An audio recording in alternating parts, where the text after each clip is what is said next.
Katt Williams didn't appear in court, so he had that issue. And, of course, my client could have taken care of that for him, effortlessly. The issue was Suge agreed to pay the $10,000 bond, which he didn't do. So when I called Suge, I said, look, man, I got to collect. It is what it is.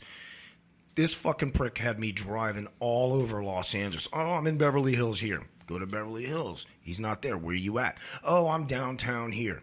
Go downtown. Look for him there. Where you at? Oh, I'm over here. Go there. Yo, man, I'm tired of playing this game. Yeah, I got you running all over town trying to collect that money. And I told him, I said, look, we can do this like this.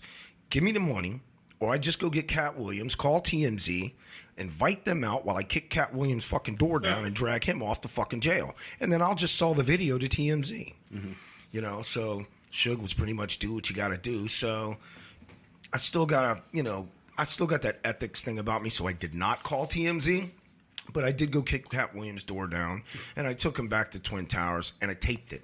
Yeah. So I'm still sitting on the video. I bet that was a nice door, too. And, No. hey, I'm surprised. Katt, you may be mad at this, man, but, whatever, man. Jokes is jokes. You know how it is. But, hey, this dude was living in a tent in his living room. What? Good Lord. Oh, yeah. Because he's kind of cuckoo now. Because I don't know. Dude had a tent in his living room. All right. Wow, kind of like when I was 5, I guess, but okay. So, So now Suge is sitting in jail, man, and Yeah. I still want to collect my fucking money out of that. wow. At least you know where he is this time. Yeah, he's not going in. He's sitting tight. Yeah, no. When they find Murder? People over they with his got- car. Oh, what was that car thing, right? Yeah, one guy's dead, one guy's not. Is that a crime? Yeah. No, I forgot because there were so many fucking stories about the Yeah. guy that I forgot which one they finally got him on. Well, both of his lawyers were arrested last week, and, Yeah. then his baby's mama was arrested last night. Yeah, he's had a tough couple years. What did she do? Supposedly Allegedly. she's on probation or parole or something, and she's like allegedly mixed in with some kind of coercion or some shit that he's got going on with this legal case. Wow, That's a hot mess. so Whatever, man. Hey, look, if you're dumb, you're dumb. You're a fucking dummy, man. I mean, how does it's like a guy like that? I mean, are there some people that can really get away with things forever, or does everybody who gets that messy eventually go down? Do you think? And people get away with shit all the time, man. But I mean, ongoing forever. do Look, you if think, you're or a does it dummy, catch you're up to a you? dummy. Yeah, and Suge's a dummy. If you don't believe me, follow a dumb kid home, knock on the door, and see if somebody dumb don't answer the fucking door. No, but I'm saying, would you classify Suge as one of the people that would be dumb? Suge Knight is from the hood. Uh-huh. The hood is all he will be. Okay. They don't let him listen to this podcast on the inside. It's okay. You're safe. I know, right? I'm not worried about Suge, bro. Wow. Okay, so I don't really scare easy, man. I wouldn't think so. I'm scared for you. Again, I'm kind of the dark end of the street. I got you. I'm scared of and for you. is that like your slogan in your ads? Like, I'm the dark end of the street. No, it's not. It's just stating a fact. It looks good on a Okay. card. Just stating a fact. International solutions is much better. That's dope. Yeah. So, so then you were also mentioning Kid Rock as you dealt with his bass player. Yeah, so I was in Aspen working for a client a few years back, 5, 6, 7 years ago, whatever. And we were at a bar, a well-known bar. There's only like 3 of them there, And my client, I try to tell my clients when I'm working personal protection for them not to introduce me to anyone as like, private security or anything like that. I'm your assistant or part of your entourage crawling up your ass, whatever, anything but that. Because, you always get people that try to fuck with you and test you. And this guy's bass player was just like, my client had introduced me as her security. And throughout the night, he was just kind of like, bragging on me, joking, fucking with me and shit. And then he put his fucking finger in my face and tapped me on my forehead. Oh. So, yeah, I broke his arm. And then a fight kind of broke out in there over that. And, my client and I just kind of did the backdoor thing. And, yeah. And you said Kid Rock didn't care that you would share that I story? talked to him about it. Yeah. I know the Just a guy. bassist. I talked to him about it. We kind of laughed about it a week later. But yeah, I mean, it is what it is, dude. Hey, but he saw it. He knew the dude was wrong. And look, Bob, he knows me. you know, he knows me. Kid, yeah. You know, he knows me. So, you know, you know. Is he running for governor of Michigan? That's Who what gives a fuck? Well, I hope he never makes another record personally, man. Yeah. that's one way to do it, go into politics. Yeah, just first cut. Yeah, right. Yeah. So, so then you've also, can't name names on this one, but you dealt with Scientology some. Any stories from that? Like having to take on something? Well, I mean, so, you know, there's a lot of, you know, people that are involved in this whatever the hell it is thing, you know, especially here in LA. And, you know, it's kind of surprising that it's like, you know, it's like finding out one of your friends on Facebook is really like a closet racist, and you turn around and didn't realize that this guy was a fucking one of those white shirt stress test giving motherfuckers. But, I mean, I work for, you know, a well-known client that's got a lot of Scientology involvement and around them, and you know, I was dealing with them on a daily basis, and you know, they're really, really strong at trying to push their shit on you. Yeah, they've got like an army of PIs themselves, right? I mean, I guess I don't know. I actually worked a case maybe about 7-8 years ago for a writer that was writing. I believe Condé Nast hired me to work this thing, but this guy was claiming that his computer was hacked and his house was tapped and he was being monitored and all this shit. At the time, he was writing a couple of articles for, I think it was Vanity Fair or something. Yeah. In regards to the Scientology and what they're about. And I actually did sweeps on his house, found a couple of bugs. He did have some key loggers on his computers and stuff, but could I trace it back to Scientology? No, I couldn't.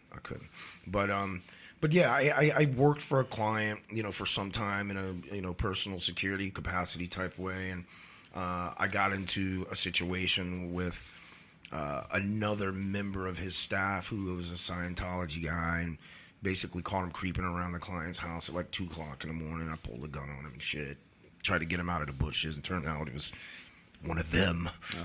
And yeah, so I ended up getting canned from that job a couple days later. No big deal. They're not really fun to deal with. I kind of look back on it and wish I was like the one motherfucker that you heard about that shot one of them motherfuckers. You know what I'm saying? Yeah.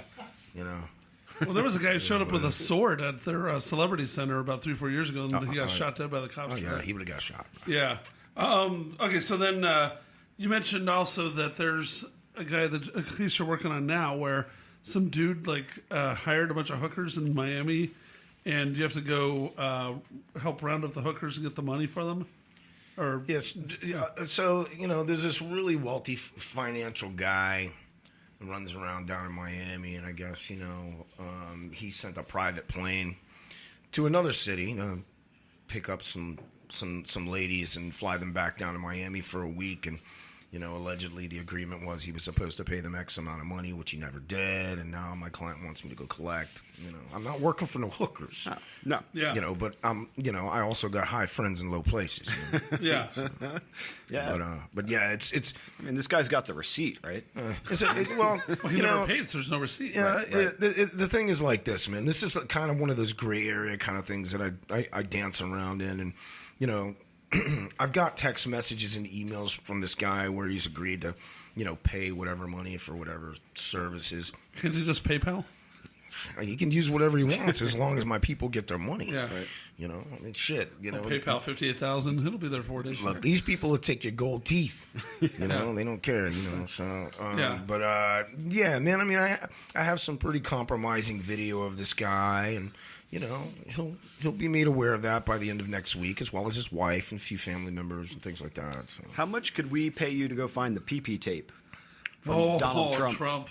PP tape. What's You the don't know PP? about that, the golden showers with the... I live in Europe, man. I don't pay attention to that much. So evidently he stayed in the Hilton in Moscow and rented the same room the Obamas had just stayed in, brought 2 Russian hookers up to the room to pee all over the bed.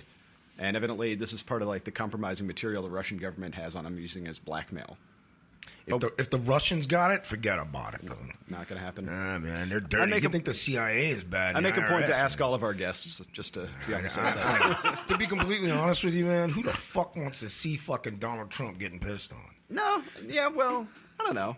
I mean, it'd be worth money, but the entertainment. Yeah, maybe not value, in prime time, but as sort of a short before the feature. Two girls, the two thing girls, is, one Trump. The thing is yeah, right. It wouldn't be surprising, but at the same time, it's like, come on, man. Yeah. Fuck. Granted. Okay, so then one thing that's really noble, it sounds like, from what you do, is that you say on the side you do a lot of help for women that are stuck, as you put it, in the jungle, which I thought literally meant because you travel the world. Like, oh, you go to South America, you're like, no, man, Adams. And so, like, an area of LA that's like really tough, that you help women that want to escape their pimps and life on the streets. What can you say about that? Yeah, so I really don't do anything on the side. Okay, you know, everything I do, I'm kind of in for a penny, in for a pound. You know? Yeah. But I do run an anti-human trafficking division within my company, and we work with some departments of law enforcement and vice, and here in Los Angeles, as well as some businesses and some private civilian individuals that live in these areas where there's a lot of prostitution going on. And essentially what we do is we have a different way of how we go about working this thing. So, I'll send my people out. We'll do surveillance in high trafficking areas. And our focus is twofold. One, we have first responders that go out and meet with some of these women on the streets and, try to talk to them, let them know that there's an out if ever needed or wanted. And give them, some pretty clandestine ways to contact us when they're ready. And we kind of move at a moment's notice. And then I have a team of guys that goes out, watches where these women are. We ID the pimps, and then we turn around and try to build cases against them. So, if we find a guy, we'll get his tag number. We'll start following him around, and we, find out where he's laying his head, put eyes on him, and then we'll build a nice file together and start working with the LAPD. The LAPD can't get into a lot of areas and work this stuff. They're just, it's just too hot for them, and, they stand out. So, that's one of the things that we do, and we do quite a few rescues in that. Not as many as I wish we could, right. And but yeah, we do work in that theater. Wow.